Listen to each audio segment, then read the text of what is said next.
दोस्तों, आज हम अध्ययन कर रहे हैं प्रकाश के परावर्तन का। तो प्रकाश का परावर्तन होता क्या है? जब एक प्रकाश किरण एक माध्यम से दूसरे माध्यम में प्रवेश करती है तो परावर्तक पृष्ठ या पृथक्कारी पृष्ठ से टकराकर पुनः उसी माध्यम में वापस लौट जाती है। तो इस घटना को प्रकाश का परावर्तन कहते हैं। ये समझ लें इसको। मान लें कि ये माध्यम एक है और ये माध्यम दो है, और ये कोई पृथक्कारी पृष्ठ है। तो यहाँ से प्रकाश किरण जो आ रही थी, ये इसको कहाँ जाना चाहिए था? माध्यम दो में। माध्यम एक से आ रही थी, माध्यम दो में जा रही थी, लेकिन ये माध्यम दो में ना जाके पुनः माध्यम एक में वापस लौट जाती है। तो जो ये घटना बनती है, ये क्या कहलाती है? प्रकाश के परावर्तन की। भाई, आपतित प्रकाश किरण, जब एक प्रकाश किरण या आपतित प्रकाश किरण इस पृथककारी पृष्ठ से, इसको क्या बोलेंगे हम? पृथककारी पृष्ठ। क्या बोलेंगे? पृथककारी पृष्ठ। तो ये पृथककारी पृष्ठ से टकराई और टकरा कर पुनः उसी माध्यम में वापस लौटी। तो ये जो घटना है, इस घटना को हम क्या कहेंगे? प्रकाश के परावर्तन की घटना। तो जब एक प्रकाश किरण एक माध्यम से दूसरे माध्यम में प्रवेश करती है तो परावर्तक पृष्ठ या पृथक्कारी पृष्ठ से टकराकर पुनः उसी माध्यम में वापस लौट जाती है। तो इस घटना को प्रकाश का परावर्तन कहते हैं। अब आता है कि आपतित किरण क्या होती है। तो दर्पण पर आकर टकराने वाली किरण। भाई, ये दर्पण है और ये किरण दर्पण से आके टकराई है। तो दर्पण पे आकर टकराने वाली किरण जो होती है उसको हम क्या बोलते हैं? आपतित किरण बोलते हैं। दूसरा, ये किरण किसी बिंदु पर, दर्पण के किसी बिंदु पर टकराई है। मान लें कि ये बिंदु अगर डी है, तो ये जो डी बिंदु है इसे हम क्या बोलेंगे? आपतन बिंदु। ये है वह बिंदु जिस पर आपतित किरण आकर टकराती है, आपतन बिंदु कहलाता है। तो आपतित प्रकाश किरण जिस बिंदु पर टकराए उसको हम क्या बोलते हैं? आपतन बिंदु बोलते हैं। फिर है परावर्तित किरण।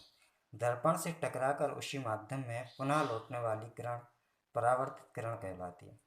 भाई, आपतित प्रकाश किरण आई और यहाँ पे आपतन बिंदु पर दर्पण से टकराई और टकराने के पश्चात पुनः उसी माध्यम में लौटी। तो पुनः उसी माध्यम में वापस लौटने वाली जो किरण होती है उसको हम क्या बोलते हैं? परावर्तित किरण बोलते हैं। ठीक है।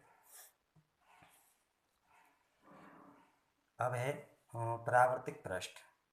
प्रकाश जिस पृष्ठ से परावर्तित होता है उसे परावर्तक पृष्ठ कहते हैं। भाई, आपतित प्रकाश किरण इस पृष्ठ से टकराई, ये जो पृष्ठ है इसको हम पृथक्कारी पृष्ठ भी बोलते हैं। तो इस पृष्ठ से टकराई, टकराने के पश्चात वापस रिफ्लेक्टेड हुई।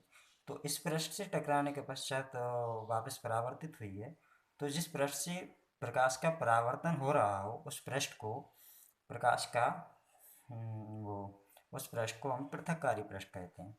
अब बात ये आती है कि पृथक्कारी पृष्ठ कौन अच्छा होता है या कौन बुरा होता है। तो पृथक्कारी पृष्ठ जितना चिकना होगा उतना ही अच्छा होगा, या वह प्रश्न सबसे अच्छा पृष्ठ वह होता है जिससे सबसे अधिक प्रकाश का परावर्तन हो। आपतन कोण। आपतन कोण क्या होता है? भाई, ये दर्पण है, देख लें इसको। ये हमने एक दर्पण बना लिया, ये समतल दर्पण है। इस पे हमने ये पॉलिश कर दी है। जिस सतह पे हम पॉलिश करते हैं इसको हम पॉलिश सतह बोलते हैं। और जिस पृष्ठ से परावर्तन हो रहा होता है उस पृष्ठ को हम परावर्तक पृष्ठ कहते हैं। अब सवाल ये है कि आपतन कोण क्या होता है। तो ये प्रकाश किरण आई, तो आने वाली प्रकाश किरण को क्या बोलते हैं हम? आपतित प्रकाश किरण। तो ये आपतित प्रकाश किरण है मेरे लिए।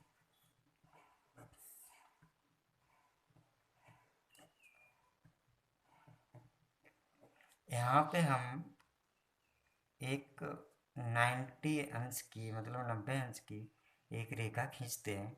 इस रेखा को हम अभिलंब बोलते हैं। क्या बोलते हैं? अभिलंब बोलते हैं। ये पृथक्कारी पृष्ठ के लंबवत खींची जाती है।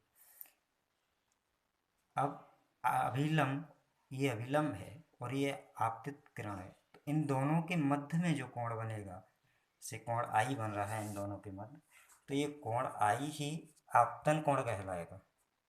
तो बड़ा सिंपल है, सरल है। आपतित किरण और अभिलंब से बना कोण के मध्य बना कोण जो भी होता है वो कोण क्या कहलाता है? आपतन कोण। भाई आपतित किरण किरण से बन रहा है तो आपतित कोण कहलाएगा। दूसरा होता है ये टकराया प्रकाश किरण और टकराने के पश्चात पुनः उसी माध्यम में वापस लौटी, तो इस किरण को हम क्या बोलते हैं? परावर्तित किरण बोलते हैं। इस किरण को क्या बोलते हैं हम? परावर्तित किरण बोलते हैं। तो ये परावर्तित किरण और ये अभिलंब, तो परावर्तित किरण और अभिलंब के मध्य जो भी कोण बनेगा, जैसे कोण आर बनता है इनके मध्य में, तो ये कोण आर क्या कहलाता है? हमारा परावर्तन कोण कहलाता है। ये परावर्तन कोण क्यों कहलाता है? क्योंकि ये परावर्तित किरण से उत्पन्न होता है। ठीक है। ये आपतन कोण क्यों कहलाता है? क्योंकि ये आपतित किरण से उत्पन्न होता है। अब आता है परावर्तन के नियम। तो आपतन कोण तथा परावर्तन कोण सदैव एक दूसरे के बराबर होते हैं। भाई अगर आपतित किरण 30 अंश के कोण पर दर्पण से टकराती है तो परावर्तित किरण 30 अंश के कोण पर निर्गत होगी। ऐसा नहीं है कि वो 40 अंश की, अगर ये 60 पे आके गिरेगी तो ये भी 60 पे निकलेगी, अगर ये 40 पे गिरेगी तो ये 40 पे ही निकलेगी। तो परावर्तन के नियम में क्या, पहला नियम क्या है? आपतन कोण तथा परावर्तन कोण सदैव एक दूसरे के बराबर होते हैं। मतलब कोण आई बराबर रहेगा हमेशा कोण आर के। दूसरा नियम है आपतित किरण, परावर्तित किरण तथा आपतन बिंदु पर अभिलंब तीनों एक ही तल में स्थित होते हैं। देखते हैं इसको। ये आपतित किरण है, ये परावर्तित किरण है और ये अभिलंब है, तीनों एक ही बिंदु डी पर हैं और इसमें लिखा जाता है एक ही तल में स्थित होते हैं। तो ये तल कौन सा है? ये तल है इसका, ये तल क्या कहलाता है? पहले तो इसको समझ लें। ये जो पृष्ठ है, ये जो पेज है, ये पेज ही, ये पृष्ठ ही इसका तल है। मतलब वो चीज़ें, वो पृष्ठ जो इन तीनों को अपने अंदर संभाल के रखे। मतलब जो इन भाई आपतित प्रकाश किरण इसी पृष्ठ पे है, परावर्तित किरण इसी पृष्ठ पे है, अभिलंब इसी पृष्ठ पे है, तो ये जो पृष्ठ है यही इन तीनों का क्या कहलाएगा? तल कहलाएगा। मान लें अगर हम ब्लैक बोर्ड पे इस चित्र को बना रहे होते तो ब्लैक बोर्ड फिर इन तीनों का तल कहलाता।